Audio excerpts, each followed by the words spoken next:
It was obvious from the very outset, you know, with the script and the way it was and how many sets there were, that it was going to be important to have someone who could give you great design and build great sets in a very short amount of time. The film got going really quickly. We were going to have a very short pre-production period. Owen did like an amazing job, as he did like on the Matrix films.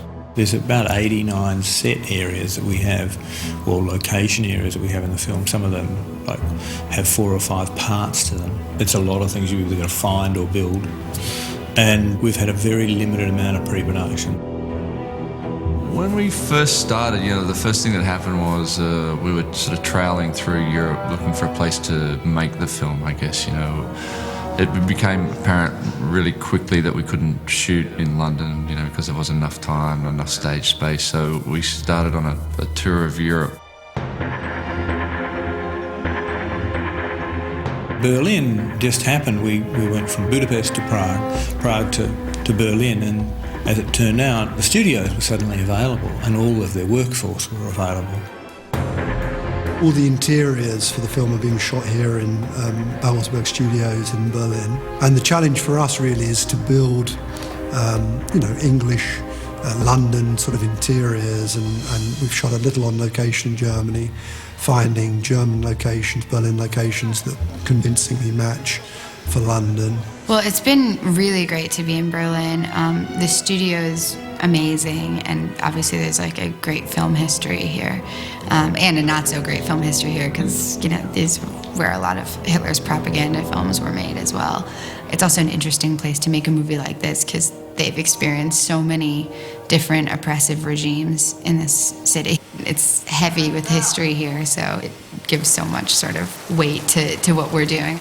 You could make a version of this film in England, which would be a great way of doing it. But we weren't going to make that sort of film. We were going to make a more manufactured version, I guess. You would start eventually to see.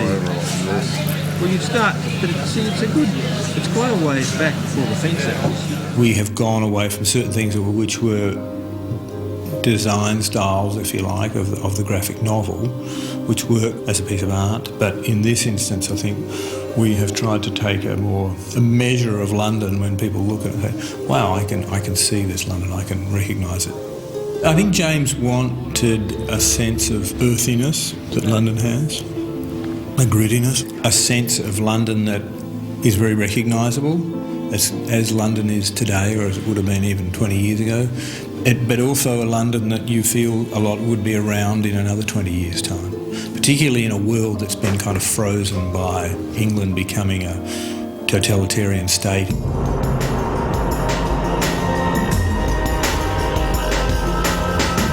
You don't really know where you are in terms of time. It's as though sort of creativity is almost stopped in a way. So a lot of the interiors, a lot of the dressing is very much today, or even slightly retro in a way. James always sort of pulled back from doing a sort of futuristic look. We used a lot of greys and grey tones, and all the furniture kind of blended into one sort of particular tone. Plenty of things to have, but they're primarily all the same. And it just made it slightly more regimented. And then adding our sort of our Big Brother look with maybe some telegraph poles with speakers on and cameras everywhere and that sort of thing. We've gone for very, very real kind of finishes and textures, and, you know, the colours are very kind of muted. We've paid particular attention to the ageing and the kind of the grain and this kind of visceral texture of the film. Whether it was like people's homes or that, it was, you know, like the feeling of London, if you like. You know, we had a lot of English crews, so that always kept us very, you know, honest as to, you know, what was truly London or what was truly, you know, English-centric, I suppose. It looks a lot like our world, but in their production design, Owen was able to give it a feel is a little off. It is definitely the future of our world.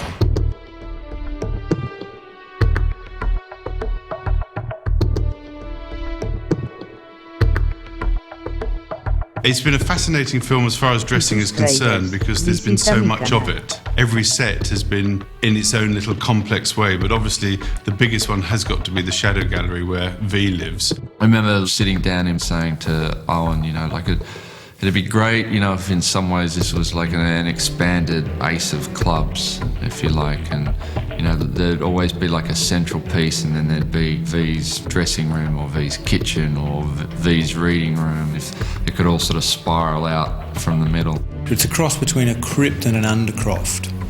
And I see it as, it's the sort of thing that would be almost below St Paul's or underneath Westminster Cathedral or underneath the Old Bailey itself or underneath the law courts in London. It's a kind of Tudor arched space that you could almost imagine 30 years ago they bricked up a door and they forgot it was there. I thought it should be very dark and with patches of light.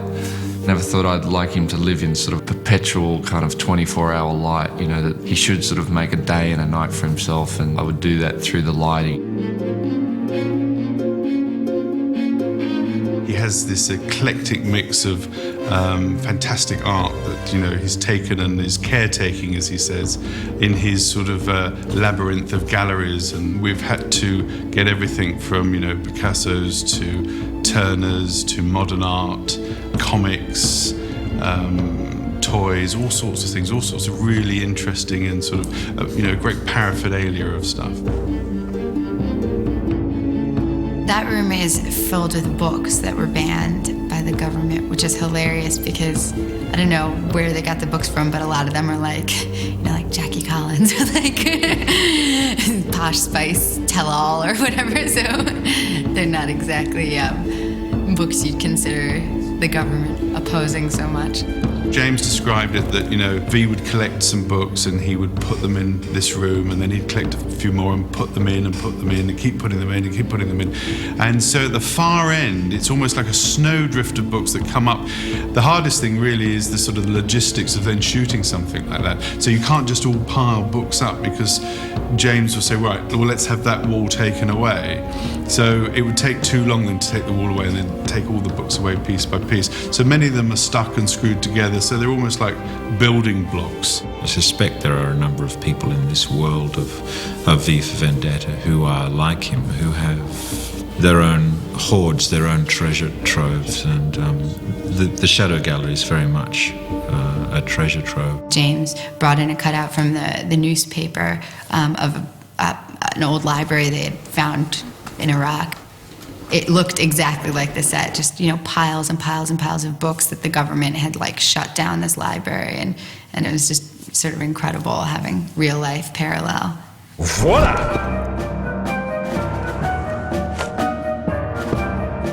The extravagant outfit that he sports is a Guy Fawkes outfit. Guy Fawkes was a character who was caught underneath Parliament in 1604 trying to blow up Parliament.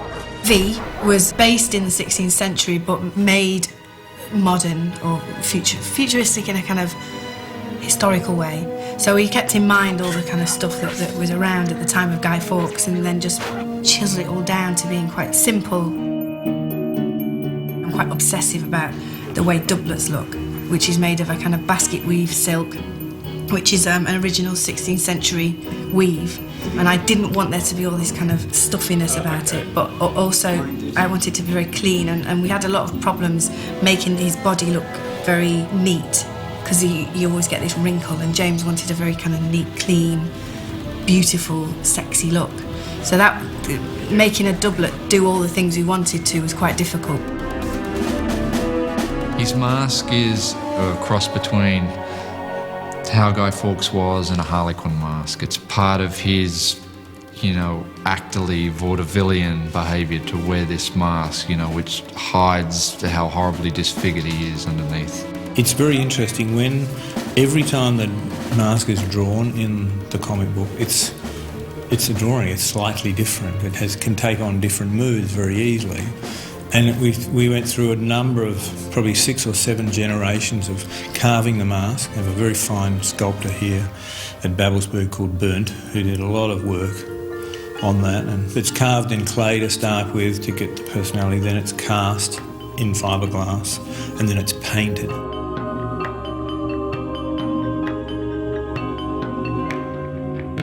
I thought if the mask was good enough and you thought about how the voice would come out and how you lit the mask, that you would be able to humanise the mask. You could almost look through the mask and see the person in there. For me, it's been a matter of trying to animate the mask, make the mask work, make the character work through the mask. And so it's a matter of working with James and working with the DP and trying to make the mask work. What he's been able to do is, make peace with the mask, because it, can be very sort of claustrophobic. It's got very narrow field of vision. You can't see beyond a point there, and you can't see below here, and you cannot see above there. So you're really looking here, and the costume has a very high neck, and that restricts your head movement. And so there are all sorts of elements with the hat and the wig that I really couldn't get used to until I got onto set. So I just trusted that things would happen.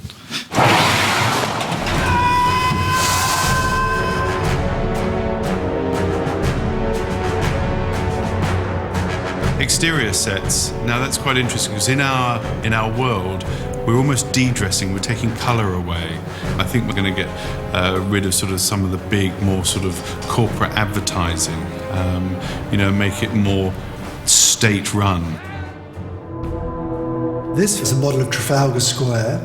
It was made to sort of plan and coordinate and show the London authorities what we were going to shoot, where we're going to put our lights and stage the action. It's one of the busiest and most well-known and loved landmarks in London.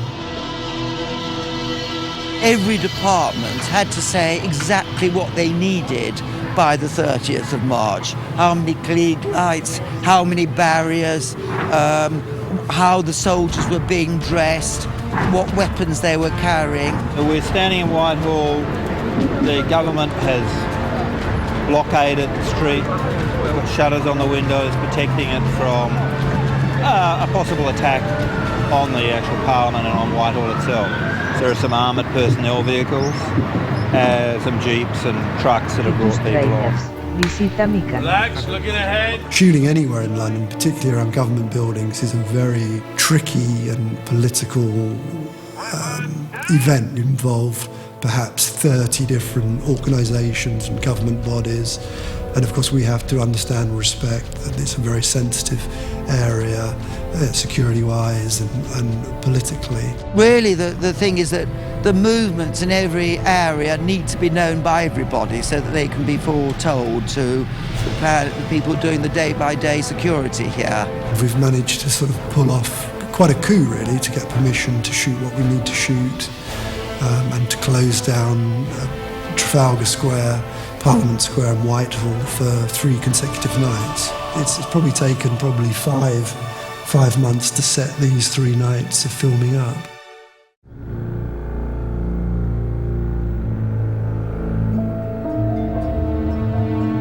The big sort of visual effects challenges here are blowing things up, which I have to say is a lot of fun. So, and we're, rather than building things on a huge scale, we build what we call miniatures, even though they're still quite large, and blow those up instead. It means you can control the lighting of them and the staging of the pyrotechnics and everything in a studio.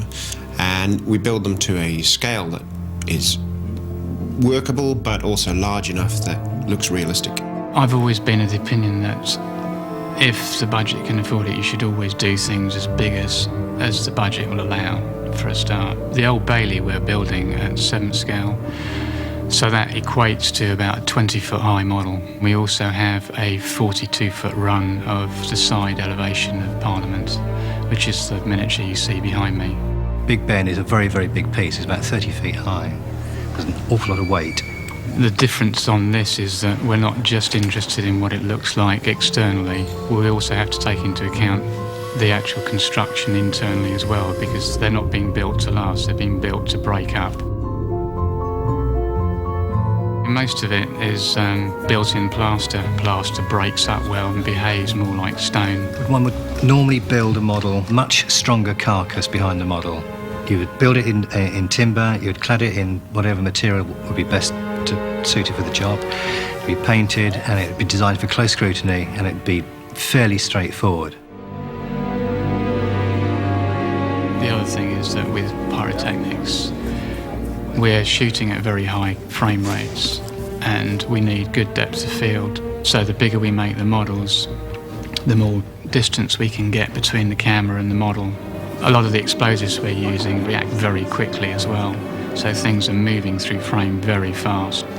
So you need to give yourself a bit of room to be able to capture all that.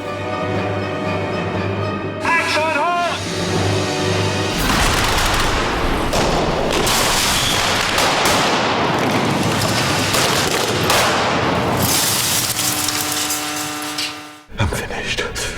I'm glad of it. Don't say that.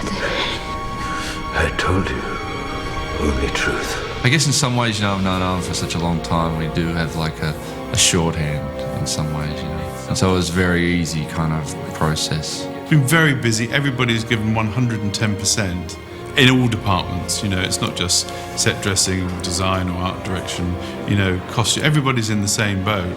There are a lot of places, a lot of characters, a lot of things that need to happen to, drive the narrative along.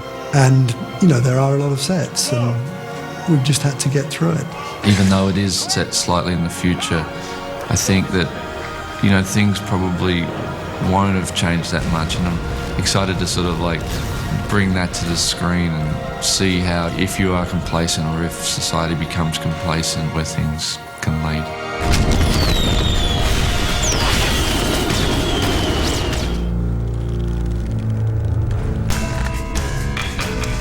V DE Vendetta is based on a graphic novel that was created in the early 80s. It was an English graphic novel done by Alan Moore and David Lloyd, and it was a really beautiful piece of art. I, like God, do not play with dice and do not believe in coincidence. You may call me V. V DE Vendetta is in a class of its own. It's a brilliant piece of work. It's a commentary on society, and in the time that it was written, there was absolutely nothing being done like that. Nobody had seen a character like that before. That sort of long hair and that funny mask and the hat. That was the strangest, weirdest character.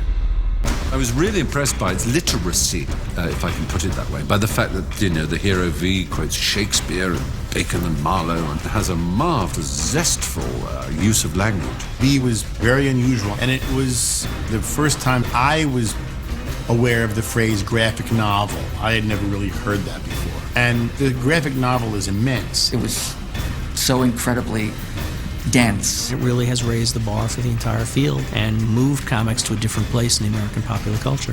And I think everybody was really excited by it. Everybody loved that story.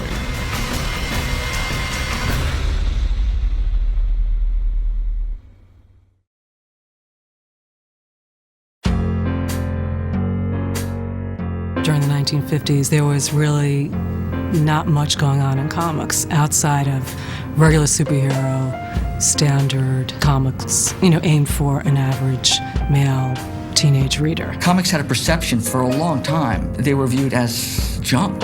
They really didn't have that much of a credibility. They were sort of viewed as just simply throwaway stuff for kids. The guys who were drawing comics up to that point, it was a job. In the 30s and the 40s, if you could get into illustrating for Saturday Evening Post or something, those guys were stars. Rockwell was a star, Leyendecker, all these guys. And the guys that couldn't quite break that market, they'd get into comics. But, they would never say what they were doing. They'd go, I work in advertising or something like that. American comics in the 1950s got a great deal of societal pressure and were accused of being responsible for juvenile delinquency, pretty much anything that was wrong in America at that time. And the way the publishers survived this pressure, they formed a self-regulating Comics Magazine Association of America. All the work had to be read by the Comics Code authorities and approved by them and get their stamp of approval.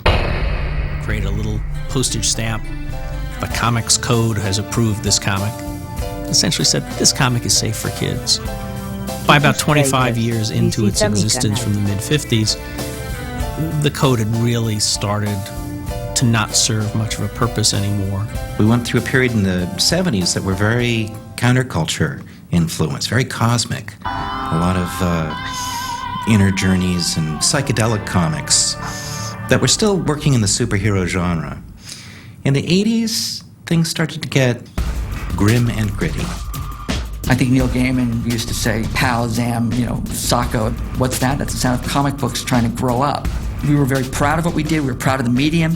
We were going to try to have it be something bigger than what we were being defined as. The only way you could actually do something interesting in mainstream comics back then was to take a character nobody cared about and say, yeah, go ahead, do whatever, yeah, turn him into a fraud, do whatever you want. We don't care. Nobody's reading this thing anyway.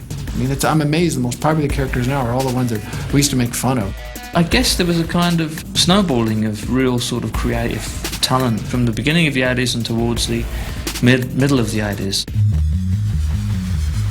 British comics in the early to mid 80s didn't center around superheroes, which American comics did. That's all really American comics knew. It was an incredibly fertile, wonderful, exploratory time where everyone in the business, we felt, wow, I mean, comics can do so much more and say so much more. It was a unique moment where really there was this flood of new talent coming into this old established house.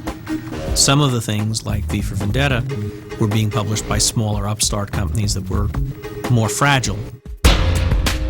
I was working at the British division of Marvel Comics with an editor called Des Skin. Des left Marvel and set up his own magazine, Warrior. He asked me to create something.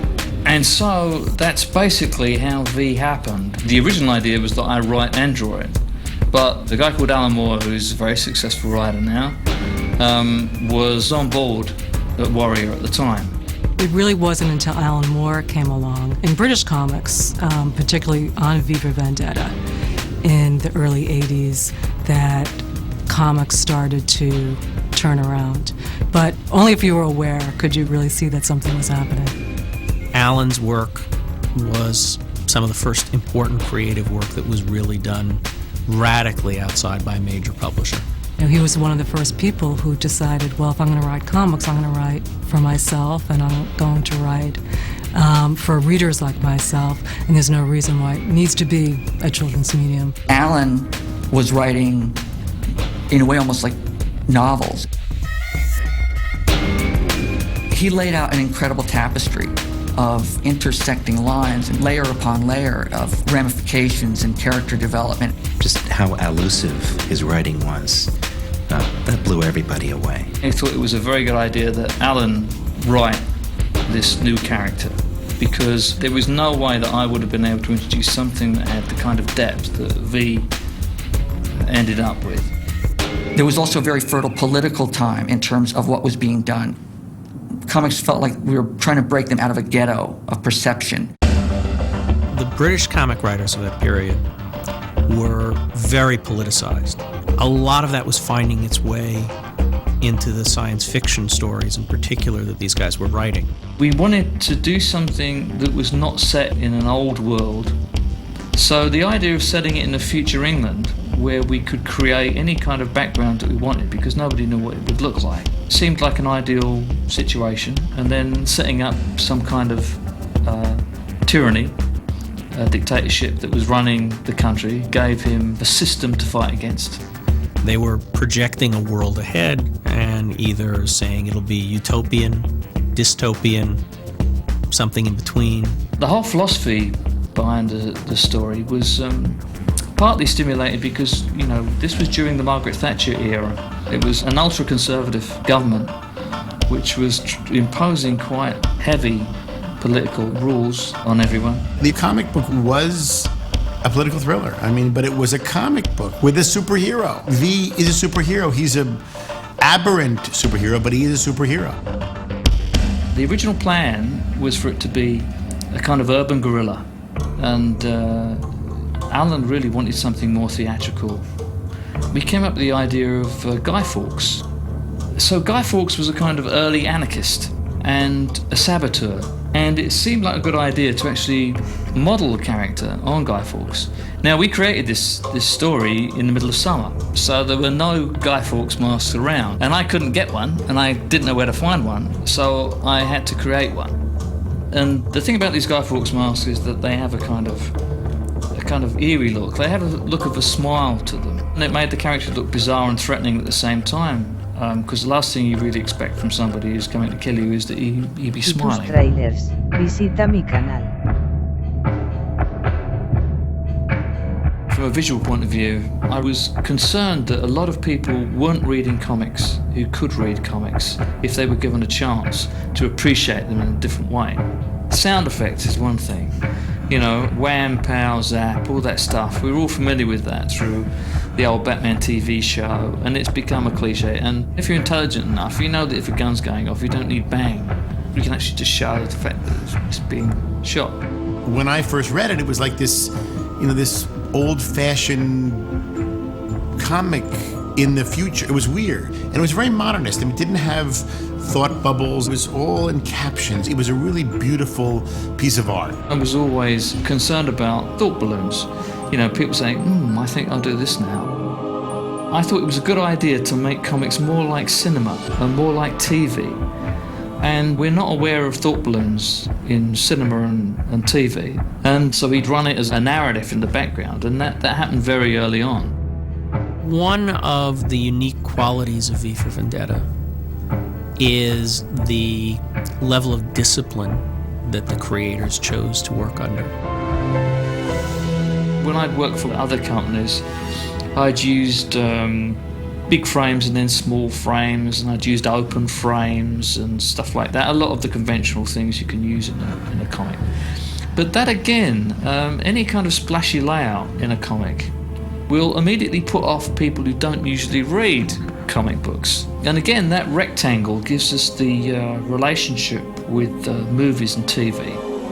And it was a black and white comic book. I mean, it's like a 30s movie. I mean, these were incredibly complex and interesting artwork. So to get a hold of them and read them was fascinating. And I thought they were literally storyboards for great movies.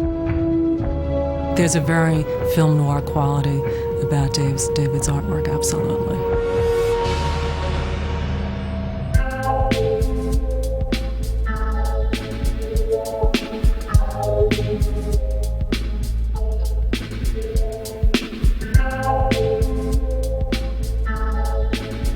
In terms of the actual visual style of the actual artwork, it was going to be a very stark, bleak future that we were telling a story about.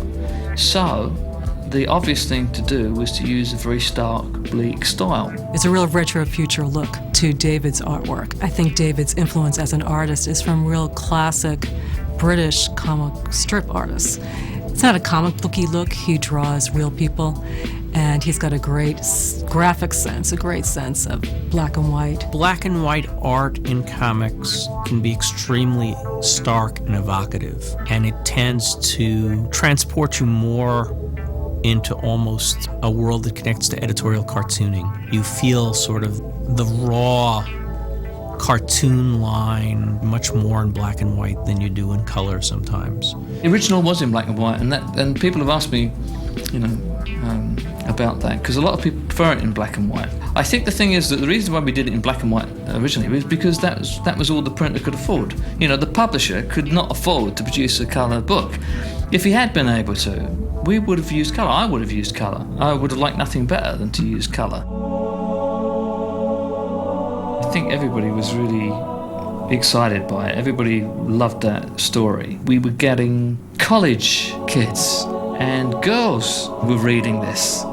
We were actually getting people who didn't read comics reading them. So it was like a complete endorsement of the policy that we started out with. And then after 26 issues it finished. We hadn't finished the story, so it was stuck in a kind of limbo. The magazine folded, and they were never able to do the last act of the book. There was a part of it that was written, then there was a long break, and then it was like the, sort of greatest cliffhanger in, graphic novel history, I suppose. There was nothing we could do about it. We both found other things to do while we looked for a way of finishing it.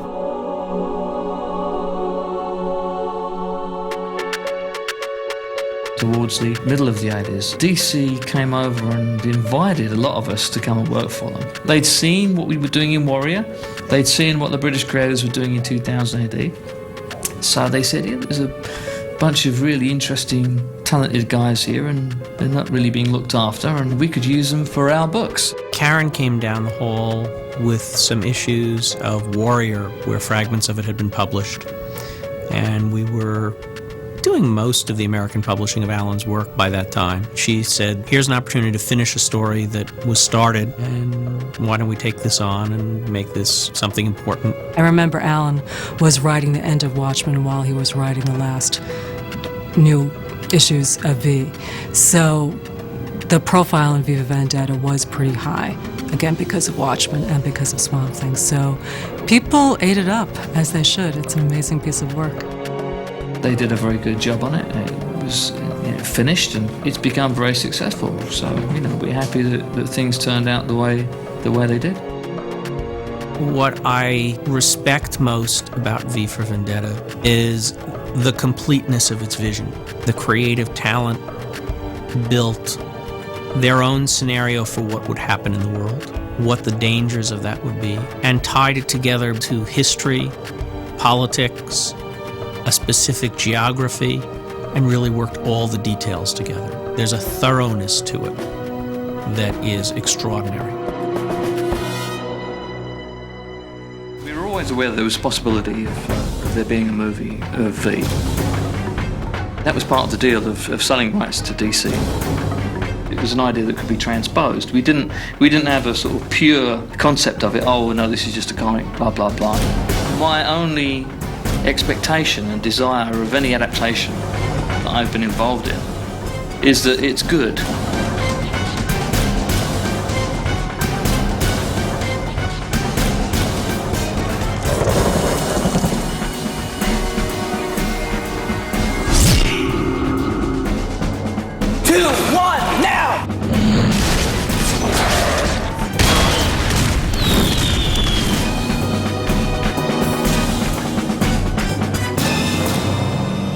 The Wachowski brothers wrote the first draft in the mid-90s, before we made The Matrix. It followed very closely the novel, and it was very dense, and it didn't have what the current movie has. Start, you'd be framed here, camera left would be framed here, like down through him. I was the assistant director on the Matrix films, and to live in the Matrix world is to know the graphic novel world. Larry and Andy are big fans of graphic novels, so I remember on my birthday, actually, Larry and Andy gave me a present and they said, hey, have you read this, V for Vendetta? And they said, well, what do you think about us producing it and you directing it? And I said, well, that sounds like it could be good. There is a stream of graphic novels, a thread of them, which are adult and sophisticated and regarded by aficionados as full literature. And since meeting James, I have read the original V for Vendetta, and I have to say I admire it enormously. It's a remarkable piece of work. Whereas a graphic novel was written as like a thinly veiled kind of allegory about the Thatcherite period, and it was written in the 80s.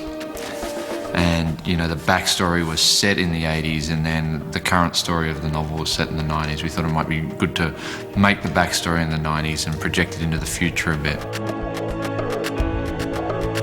In an adaptation, I guess, there's always things that you're going to have to leave out and, put in, take out. So we tried to, condense it and make the graphic novel more filmic.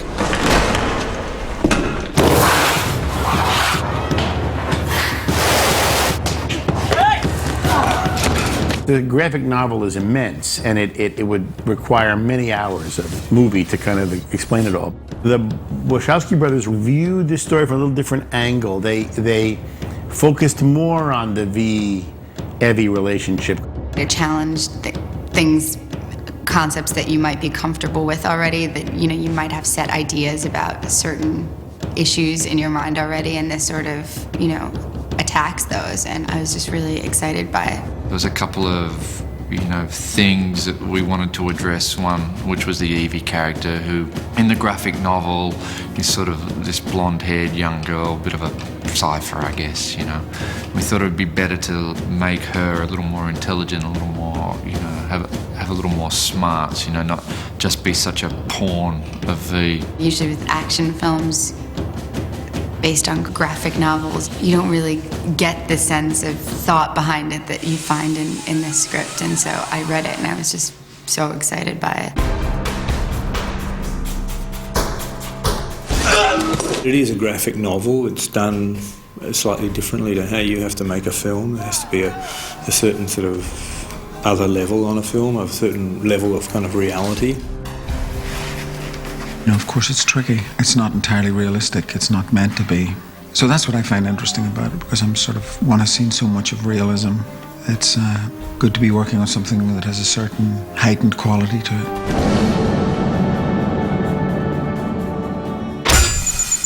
Fucking hell. The graphic novel itself was drawn in a very cinematic way, you know, and when it was done, it broke with convention, you know, broke with, you know, thought balloons and, you know, word balloons. You know, you could see when David Lloyd was actually drawing it, some of the frames are very cinematic. I'm happy to see see the silver screen now in a very good version. Who was he? He was up in Dante's. And he was my father. And my mother. My brother. My friend. I think it's a political thriller, you know, first and foremost. It is in the superhero genre, but it's also a play on that convention. It is an action film, and it does have a lot of action elements, but it isn't a pure action film. There's a lot of ideas that take it above that. I mean, it's a strange world. Who is but the form following the function of what? And what I am is a man in a mask. The world in V for Vendetta is that it has become a one-party state, a fascist state.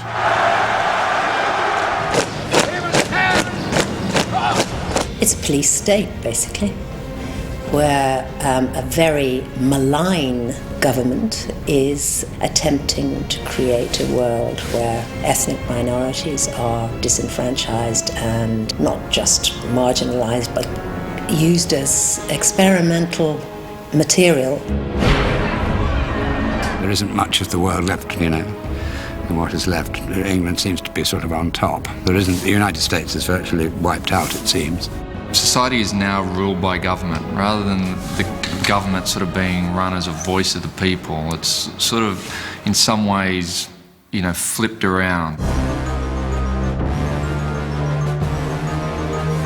There's a kind of tradition of these films which I love. It's one of the reasons I took this job on, was because I always adored films like Logan's Run and Zardoz and Fahrenheit 451 and The Omega Man and Soylent Green.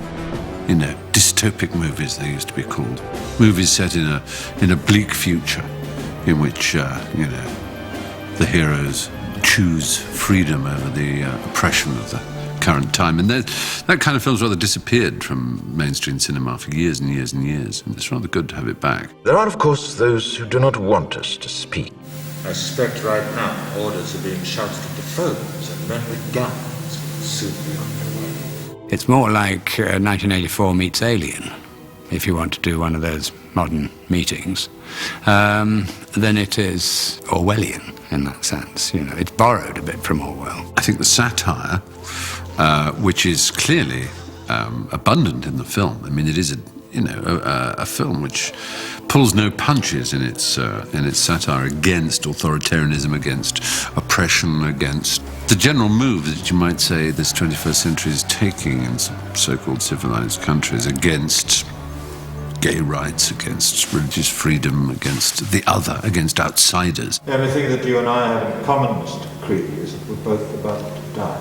It's very sort of complex, the story of V for Vendetta, because on one hand you have like the lead character who is very altruistic and thinks he can bring about great change, you know, within the government by making the people come together and making them realise how the government has, you know, somehow got it out of control because they're giving them their sort of bread and circuses every day.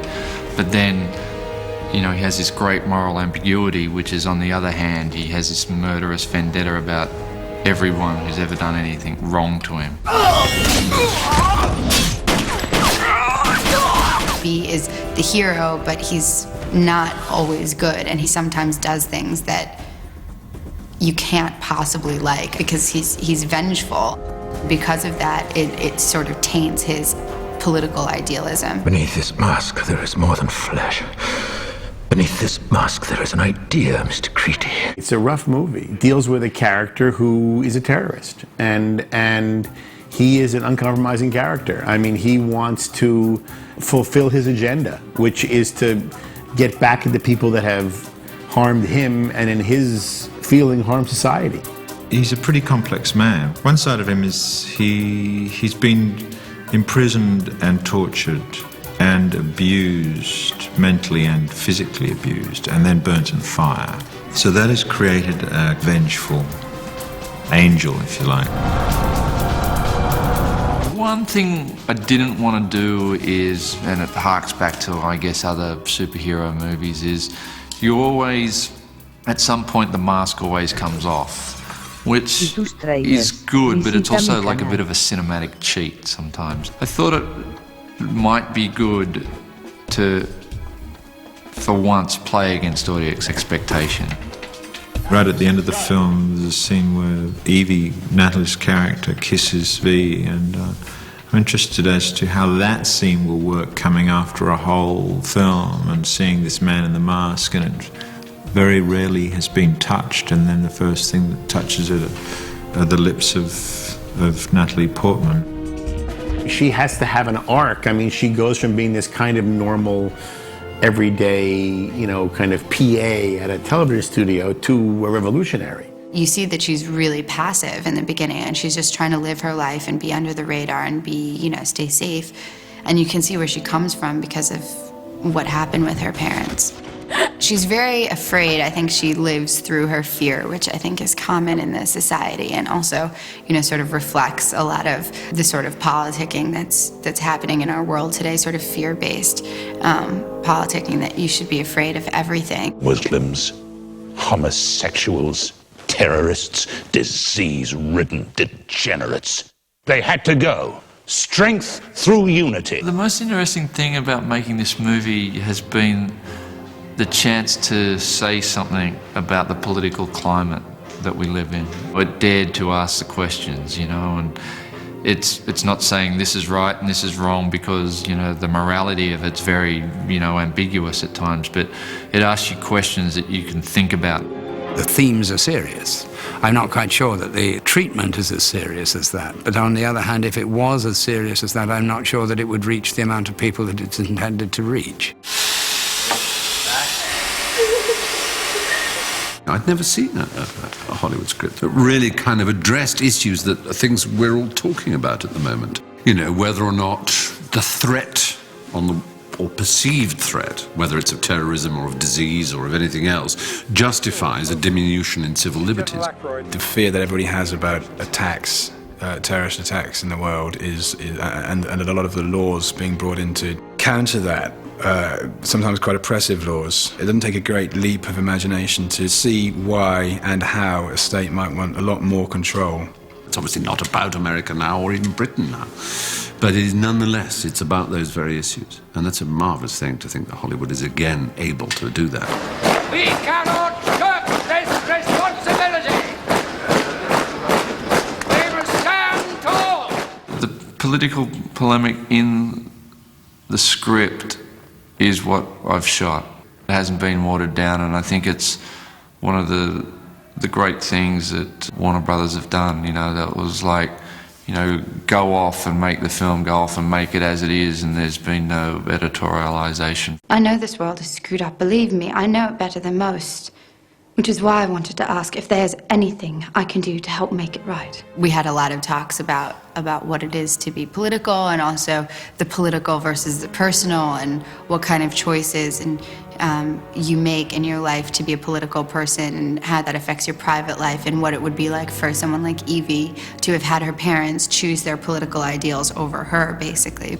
And I think that, you know, for the character of Evie, that's an important place where she comes from, because you sort of wonder if we were in an oppressive government as resisting and being really active. It is to Madame Justice that I dedicate this concerto. I think the script does have something to say about terrorism, I suppose, and its position, which I wouldn't say that terrorism is malign, because I don't think any form of warfare is malign. I think it's all atrocious. But it's peculiar that one form of warfare should be regarded suddenly as being not on. We talk about terrorists a lot today, and yet there's probably very little attempt to try to understand why people are terrorists. This is a movie about a terrorist, and the hero is a terrorist. And it's a very good ethical point, because, as we all know, one man's terrorist is another man's freedom fighter. The idea of a terrorist who's a freedom fighter, by transplanting him into a post-9/11 world and to bring him into a society where one can question the political philosophy of our time. It does work. I mean, it's an anti-fascist story, anti-Holocaust story. Action!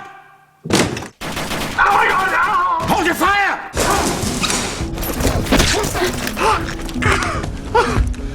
I guess the story is not unlike a resistance that would have happened with the French against the Nazis during the war, or the founding fathers of the American Revolution against the British.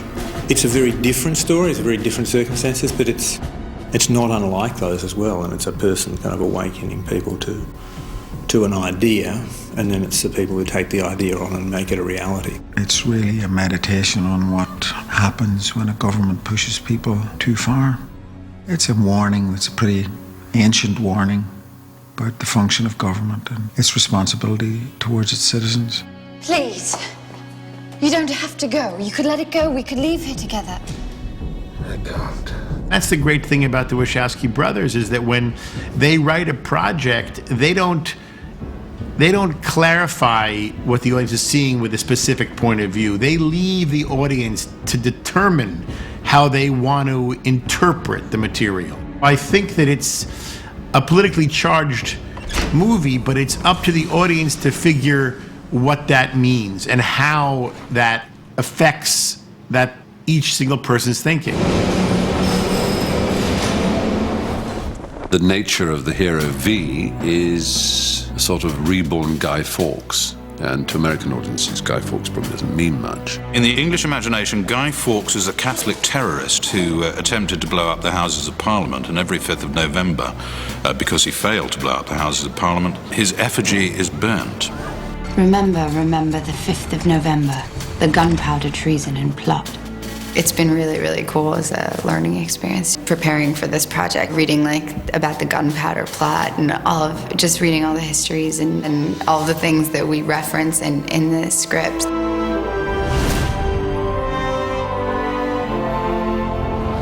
The gunpowder plot was in 1605, and the Catholics were being really oppressed in England. Elizabeth came to the throne in 1558, and she ruled England for 45 years, or very close to 45 years. In that time, her relationship with the English Catholics, of course, changed. Elizabeth herself is well aware that she is living and governing in a Europe which is divided between Catholic and Protestant, in which Catholic and Protestant powers are at war. She tries to appeal to as many different religious groups as she possibly can. What I think really causes problems is that the Pope in 1570 excommunicates Elizabeth and declares that her Catholic subjects need no longer obey her.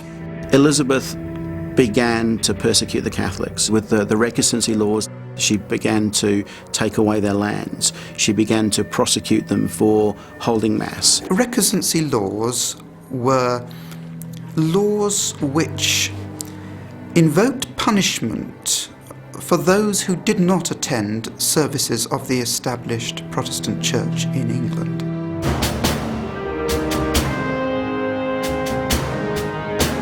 Everyone within England is worried by the fact the Queen's not married. Almost the first rule of any sovereign is to make sure there is a guaranteed succession. Without a succession, you can't be certain of what's going to happen in the future. In a sense, she doesn't look further than her own lifetime. Indeed, she doesn't name James VI of Scotland as her successor until she's on her deathbed. James VI of Scotland was, of course, a Protestant. We should never forget that. But he was also the son of the Catholic Mary, Queen of Scots. And as such, he could almost present himself as being all things to all men. The Catholics in England, desperate as they were looking for some relief from James, and they built hopes on some very vague assurances that he gave their representatives before 1603. So you have this Catholic community who believe now that, okay, James is going to become King of England and he's going to grant toleration to everybody and everything's going to be a lot better than it is now. Things do change to some degree. When James comes to the throne, he suspends enforcement of the recusancy laws. But then James and his government sit down and have to face priorities. They have to see where the bedrock of their support actually lies, and it actually lies in the Protestant establishment. He says that the recusancy laws are in force, they will be enforced.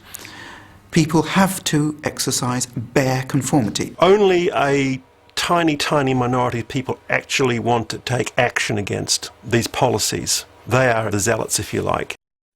Once a law has been created by Parliament and endorsed by the sovereign, people tend to obey it. So in order to change things, you need to really change the policy itself, and that means you need to change the people who make the policy. And the way to do that is to change the sovereign. The so-called Gunpowder plot really should be called the Catesby plot, because he's the person who dreamed it up, he's the person who brought people in, and it's his vision that this plot represents. He was, by all accounts, he was a very charismatic person. He was highly intelligent. He was also a man who was very much a Catholic. To my mind, I don't think Catesby had any hopes of James. Catesby is actually motivated by something much more fundamental, a desire for revenge. Revenge on a state which has let him down and let his family down over decades. He is the person behind the choice of Guy Fawkes. And I think a lot of the timing is to do with the feeling that unless they act at that point, they're never going to see a Catholic England. Catesby's plan was very simple. It was to stage a military coup. And the first strike in the military coup was to be the destruction of the House of Lords at the state opening of Parliament, when everyone who was anyone in Jacobean England would have been present in that small, crowded chamber. The king, the queen, the king's eldest son, the nobles, the bishops, the leading gentlemen of the shires. You have a lot of the English Catholics who over the last 15 years or so, because of the recusancy laws and the persecution that had gone on in England under Elizabeth, had almost exiled themselves to Europe to go and fight under the King of Spain's flag, and Guy Fawkes was one of them. Fawkes is brought in by Robert Catesby's sidekick, Thomas Winter. He meets Fawkes, he talks to Fawkes, he tells them that something is being planned in England, and would he like to be a part of it? Fawkes says yes. Originally, the plotters planned to tunnel under the foundations of Westminster, and to that end they rented a house adjacent to the House of Lords. Unfortunately, they found the going hard. The foundations of Westminster, the medieval foundations, were very, very thick. Luck turned in their favour.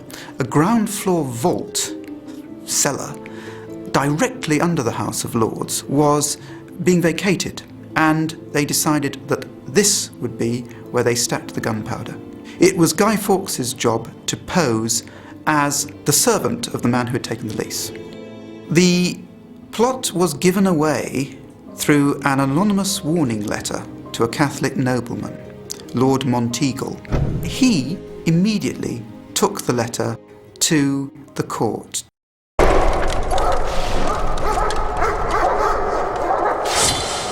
The evening of the 4th of November, they searched the cellars of Parliament House and they discovered Guy Fawkes waiting there ready for Parliament to sit the following day to set off the train of powder and blow the government buildings up. Well, of course he was captured, he was interrogated, he was sent to the Tower of London. Finally, on the 7th of November, he cracked and he started to name some of those that were involved along with him. Those that were captured were taken back to the Tower of London. They were tried, and the foregone conclusion, and they were executed. He was, to some degree, the expendable one, the man with the expertise. So he went into the danger zone. And of course, ultimately, that's why he's the one who's arrested.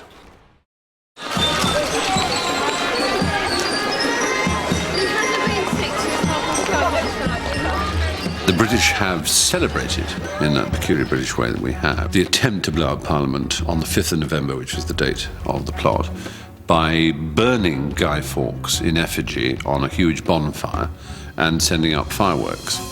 It's known as Fireworks Night or Guy Fawkes Night, and children traditionally make their own Guy, which is a sort of made out of pillowcases and bits of straw, whatever you happen to have to hand. You wheel it round shouting penny for the Guy, and adults give you money, and with the money you buy the fireworks, you build your big bonfire on any piece of common land, a heath, a garden, you know, public park, whatever.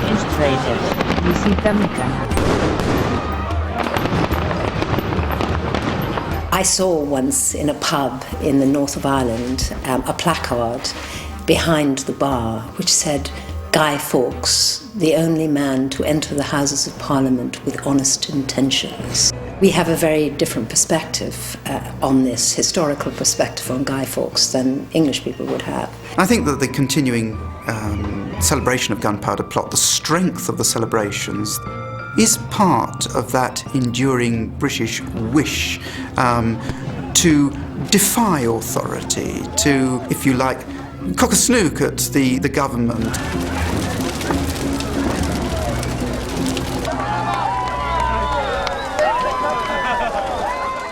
You're never told what would have happened if they had blown up the Houses of Parliament. And I think it's unfortunate because a lot of people now have a distorted picture as to what that event really means. I believe that if the Monteagle letter had not been received, I'm almost certain that it would have succeeded. In all likelihood, nothing much would have changed apart from the fact that England would have had to find a new king. The chances are that Protestant England would have risen against them. There would have been a bloody civil war, and in all probability, the plotters would have been defeated. What I think perhaps we underestimate is how much mystery still surrounds the plot, because those people like Catesby died without ever giving a confession, without ever giving evidence. There is still a lot about their motives in detail that died with them.